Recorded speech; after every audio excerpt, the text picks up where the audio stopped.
Tu l'as très bien dit, les politiques sont des comiques. Ah bah moi j'ai aucun doute là-dessus depuis longtemps. Parce que j'ai fait beaucoup de télévision. Moi j'ai bossé sur un talk show juste avant les réseaux sociaux, tant mieux d'ailleurs, à l'époque chez Marc-Olivier Fogiel.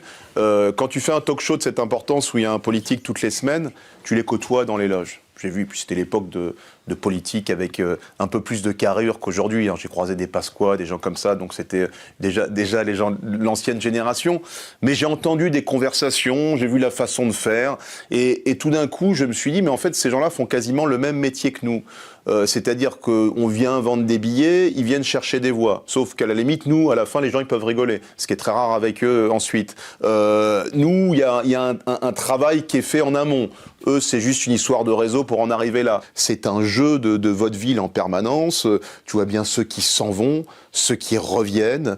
À partir de là, tu comprends très vite que, oui, ça n'est que du jeu, que de la manipulation. C'est des politiques qui sont au service d'eux. C'est plus des gens qui ont soit une raison d'État. La raison d'État, elle est passée aujourd'hui. Aujourd'hui, c'est des raisons économiques. On le sait très bien, on sait comment ça marche. Donc Au service du capital, c'est ça ? Au service du capital, ouais.